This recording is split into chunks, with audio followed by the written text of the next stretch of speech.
Jo recordo la mare, igual que altres mares, com anaven a agafar la vegada al mercat de Santa Caterina, que era on nosaltres vivíem, com anaven a agafar la vegada a la nit i encara que vinguessin a bombardejar, elles no es movien de la porta del mercat per no perdre la vegada. L'Anna té 79 anys, però encara conserva intactes a la memòria capítols de la seva joventut.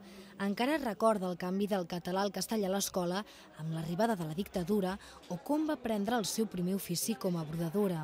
Entre els objectes de la seva infància conserva aquest xiulet que li fa reviure més moments dolents que bons. El que a mi encara sento un xiulet i em molesta moltíssim, perquè suposo que en el meu inconscient em recorda quan venien a bombardejar.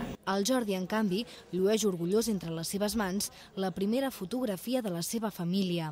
Amb 80 anys, ell ha escollit una espelma com a record dels seus primers anys com a treballador a una oficina de Barcelona. I hi havia tantes necessitats en aquell moment i tantes dificultats que hi havia restriccions d'electricitat sovint, de llum.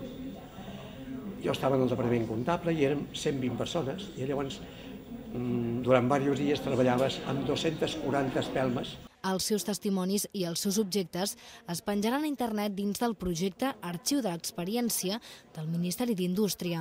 L'objectiu és fer els més grans protagonistes a la xarxa i poder difondre aquests continguts a les aules de secundària com una clase d'història alternativa. Conseguir un acercamiento intergeneracional entre las personas mayores y los más jóvenes, haciendo que al mismo tiempo estas personas mayores pudieran aportar sus testimonios. Estos testimonios pudieran ser utilizados para generar recursos educativos. Fins ara s'han recollit 1.300 testimonis a tota Espanya. A Barcelona l'Arxiu de l'Experiència s'estarà fins al juny. Per participar només cal complir dos requisits, tenir més de 55 anys i una història per explicar.